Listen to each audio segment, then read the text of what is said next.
Greetings of the day students, welcome back to the English class. और आज हम अपनी इंग्लिश क्लास में लेकर आ गए हैं एरर्स की क्लास है। ये स्पोर्ट द एरर्स की क्लास है and most of the students की एक रिक्वायरमेंट थी कि सर प्लीज एरर्स के ऊपर क्लास करो कि ग्रामर तो पढ़ा दे रहे हो, बार बार जो है ग्रामर पे काम करा देते हो, ग्रामर पढ़ा देते हो, रूल्स पढ़ा देते हो, बट एरर की क्लास नहीं हो पाती।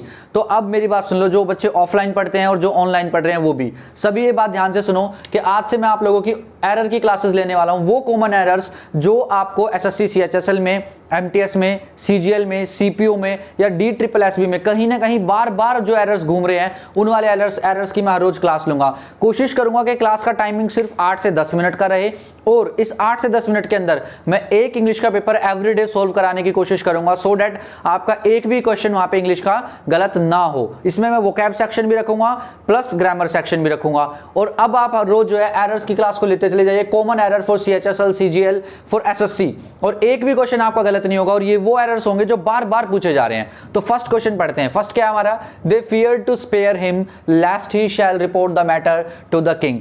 इससे पहले, इस क्लास को देखने से पहले मैं आप लोगों को एक फोटो के उसमें या फिर मैं पीडीएफ में आपको जरूर यही वाली क्लास प्रोवाइड कराऊंगा, सो दैट आप पहले खुद से प्रैक्टिस कर सके और उसके बाद जो है क्लास में देख के आप सीख सके कि मेरा एरर कहां पे था, भाई मैंने कहां पे गलती की, मैं कहां पे एरर को फाइंड नहीं कर पाया। तो इस बात को याद रखना। तो फर्स्ट सेंटेंस हमारा है they fear to spare him lest he shall report the matter to the king. मतलब कि they fear to spare him, वो उसको छोड़ने से इसलिए डर रहे थे कहीं वो जाके मैटर को किसको रिपोर्ट ना कर दे, राजा को कहीं वो बात ना बता दे। इस वजह से वो डर रहे थे उसको वहां पे बख्शने के लिए, छोड़ने के लिए। तो ये बात याद रखना।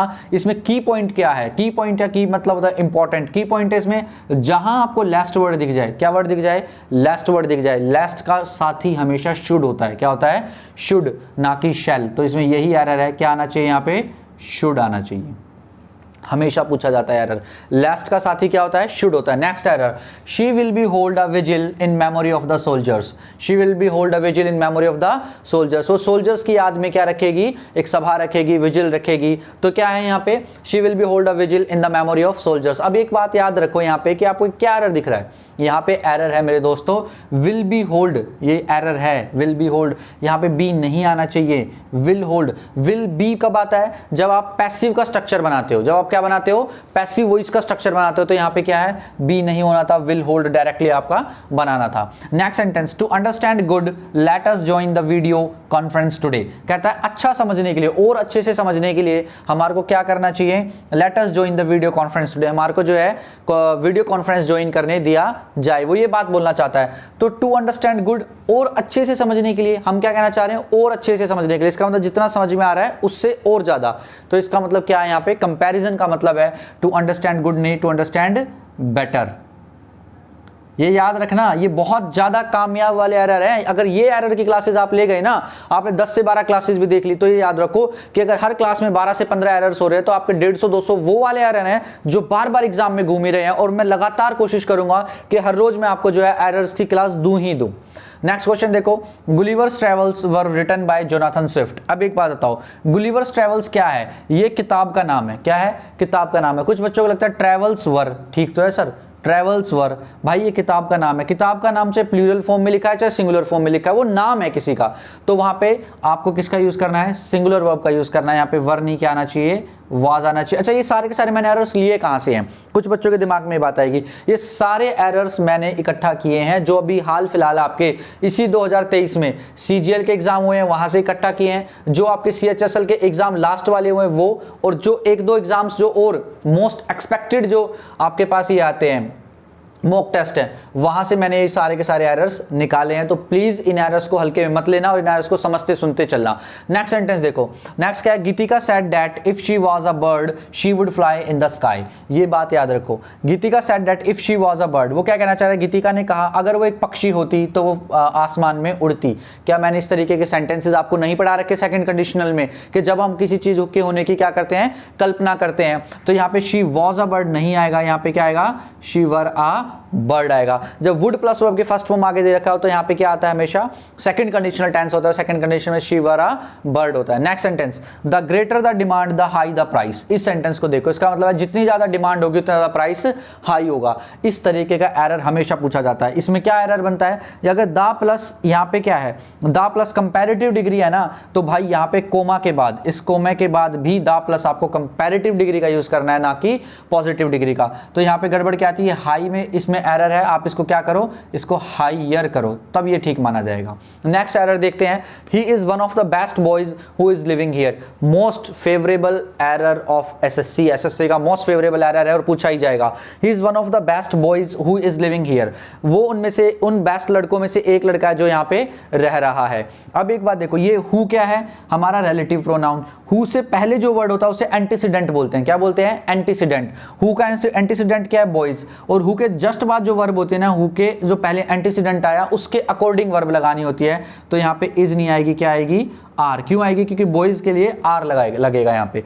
नेक्स्ट आ गया, one of my friend is living here. Most favourable ये भी है, ये भी मोस्ट फेवरेबल है 100%। देखो, one of my friend is living here, पढ़ने में बहुत अच्छा लगता है, मेरा एक दोस्त यहाँ रह रहा है। नहीं भाई, वन ऑफ माई फ्रेंड नहीं होता, वन ऑफ माई फ्रेंड्स। यहाँ पे क्या आना चाहिए, वन ऑफ माई फ्रेंड्स आना चाहिए। क्यों आना चाहिए, इसका मतलब क्या बनता है बात का, इस फ्रेज का मतलब बना कि मेरे दोस्तों में से मेरा एक दोस्त, मतलब मेरे जितने भी दोस्त हैं मेरे फ्रेंड्स में से मेरा एक दोस्त यहाँ पे रह रहा है। तो ये वन इज इसलिए आया क्योंकि यहाँ पे वन है। अच्छा, यहाँ पे आर किस लिए आया, क्योंकि यहाँ पे बीच में हु दे दिया, और हु से, हु की ये शर्त है कि मैं अपने एंटीसीडेंट के अकॉर्डिंग जो है मैं वर्ब यूज करवाऊंगा। तो अब आपको यह पता लगेगा कि यहाँ पे आर क्यों है, यहाँ इज क्यों है और यहाँ फ्रेंड्स क्यों है। नेक्स्ट आ गया, देखो, one of the best boys है तो ऐसे ही वन ऑफ माई फ्रेंड्स, तो इसके बाद हमेशा वन ऑफ के बाद हमेशा आपको प्लूरल नाउन का यूज करना है। नेक्स्ट आ गया, he dreams big then his friends. Then है, एक बात बताओ, I am tall then my friend हो सकता है, पॉसिबिलिटी है। देन आ गया, याद करो एडजेक्टिव वाली क्लासेस में मैंने कंपैरेटिव डिग्री में क्या सिखाया था, जैसे ही देन आ जाए तो आपको किस चीज का यूज करना है, कंपैरेटिव डिग्री का यूज करना है, ना कि पॉजिटिव डिग्री का। तो आप तुरंत इसका यहाँ पे क्या करोगे, बिग को हटा के किस चीज का यूज करोगे, बिगर। क्या यूज होगा भाई, बिगर यूज होगा। नेक्स्ट आ गया, John had a bad dream last night. John had a bad dream last night. Most of the बच्चे स्पोकन इंग्लिश में भी इस तरीके की गलती कर देते हैं, John had a bad dream last night. भाई बैड ड्रीम नाम की कोई चीज नहीं होती, बैड ड्रीम गलत वर्ड है, बैड ड्रीम यूज नहीं करते। आपको क्या यूज करना है बैड ड्रीम के बदले, नाइटमेयर। क्या वर्ड यूज करना है, नाइटमेयर। बहुत बार पूछा गया यार ये एसएससी में, बहुत बार, ऐसा नहीं है एक बार, बहुत बार। तो आपको क्या यूज करना है, नाइटमेयर यूज करना है। अगर आप इन एसएससी के वो एरर वाली क्लास को देखते चलोगे ना, मात्र 10 मिनट में क्लास खत्म हो जाएगी। एरर्स आपको ज्यादा से ज्यादा मिलेंगे और वो एरर्स मिलेंगे जो बार बार घूमने हैं। नेक्स्ट आ गया हमारा, Kiara will signature all the documents. Kiara जो है सारे डॉक्यूमेंट्स को क्या कर देगी, सिग्नेचर कर देगी। अब एक बात बताओ, जो हम कभी भी किसी डॉक्यूमेंट्स को साइन करते हैं या सिग्नेचर करते हैं, सिग्नेचर एक नाउन है और साइन एक वर्ब है। साइन क्या है, वर्ब। तो आई साइन द चेक, ये ठीक होगा, या आई सिग्नेचर द चेक ना, आई साइन द चेक, ये ठीक होगा। तो कियारा विल सिग्नेचर नहीं, कियारा विल साइन। तो इसमें से क्या हटा दो आप, ये एचर हटा दो, इसमें सिर्फ और सिर्फ क्या चीज ठीक रहेगी, साइन वर्ड ठीक रहेगा, साइन। साइन एक वर्ब है, ठीक है ना। लास्ट है आज का error, you must go to the book fair if you are liking it और नॉट। मतलब तुम्हें जो है बुक फेयर में जाना चाहिए, भले तुम इसे पसंद करो या ना करो। एक बात बताओ, लाइकिंग, लाइक वर्ब को आपको आईएनजी में यूज नहीं करना होता। तो इसका क्या एरर बनेगा, इफ यू लाइक इट और नॉट। तो यहाँ पे सिंपल क्या आना चाहिए, इफ यू लाइक और नॉट। आई होप कि आपको ये सारे के सारे एरर्स क्लियर हो गए होंगे और ये बहुत बढ़िया वाले एरर्स थे। अच्छा, साथ साथ मैंने क्या किया, मैंने सोचा कि भाई बच्चों को अगर मैं एरर्स करा दूंगा तो वर्ड मीनिंग में रह जाएंगे, वर्ड मीनिंग करा रहे हैं तो एरर्स में रह जाते हैं। कुछ बच्चों का ऑफलाइन क्लासेस में बात रहती है, सर हम एरर पहचाने कैसे। ठीक है, आपने ग्रामर पढ़ा दिया, बट ग्रामर पढ़ाने के बाद हम उसको स्पोर्ट कैसे करेंगे एरर को। कुछ बच्चों की काफी बार ये डिमांड्स रहते हैं कि सर स्पोर्ट द एरर की क्लास कब होगी, स्पोर्ट द एरर की क्लास कब होगी। भाई क्लासेस में ग्रामर भी पढ़ाते हैं, वहां पे एरर की क्लास होती है, बट टॉपिक पूरा होने के बाद। बट ये मैंने एक सोल्यूशन निकाला जिसमें सारे के सारे जो है तुम्हारे टॉपिक्स भी रिवाइज हो जाएंगे, कॉमन एरर्स भी मिल जाएंगे और अच्छे नंबरों से तुम पास होगे। नेक्स्ट आता है, इसी में वर्ड वाली क्लास भी ले लेते हैं, जो 5-7 वर्ड्स हम लोग देखते हैं, जो वर्ड्स बहुत ज्यादा जरूरी है और अभी हाल फिलहाल के एग्जाम्स में पूछे जा रहे हैं। फर्स्ट है ट्रिवियल। ट्रिवियल मतलब क्या होता है, अनइंपॉर्टेंट, मतलब कि तुच्छ, अनइंपॉर्टेंट, जिसकी कोई वैल्यू ना हो। नेक्स्ट आ गया हमारा हैरिंग। हैरिंग वर्ड का मतलब क्या होता है, लेंथी स्पीच, एग्रेसिव स्पीच, मतलब बहुत ज्यादा एग्रेसिव मोड में कोई स्पीच दी गई हो, लेंथी मोड में कोई स्पीच दी गई हो। नेक्स्ट हमारा क्या आ गया कि इडियम है व्हील एंड वो। ये नए आ रहे हैं, देखो हैरेंग भी नया था, ट्रिवल भी नया था, विलन वू भी नया था। मैंने मतलब कि एग्जाम्स को मैंने जब छाना ना, मैंने देखा भाई कि नए वाले वर्ड्स बच्चों को बताए जाने चाहिए जो शायद से बच्चों ने ना पढ़े हो। तो विलन वू का क्या मतलब है? Joy and sorrow, weal and woe joy and sorrow. Next आ गया एक्सल्टेशन, एक्सल्टेशन मतलब हैप्पी, एक्सटेसी, एलेटेड, खुश होना। नेक्स्ट आ गया ट्रिबुलेंट, क्या वर्ड है?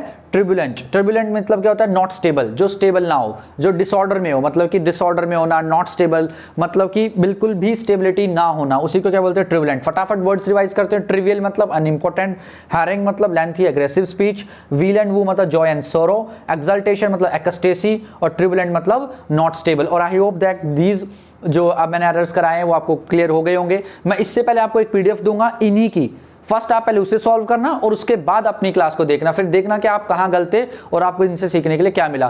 तो और कमेंट करके मुझे बताना कि अगर आपको किसी भी एरर में कोई प्रॉब्लम है तो वो मुझे बताओ। कोई टॉपिक आपको पढ़ना है, किसी टॉपिक में आपको लगता है कि सर ये वाला टॉपिक सबसे ज्यादा डिफिकल्ट है, तो वो भी आप पूछ सकते हो, वो कमेंट करके बताओ। और जो मोस्ट कॉमन एरर्स आपको लगते हैं कि जो कंफ्यूज करते हैं, उन एरर्स को आप कमेंट में लिखो, मैं उन एरर्स को भी आपका क्लियर करूंगा। तो आज की क्लास को इतना रखेंगे, मिलेंगे नेक्स्ट क्लास में।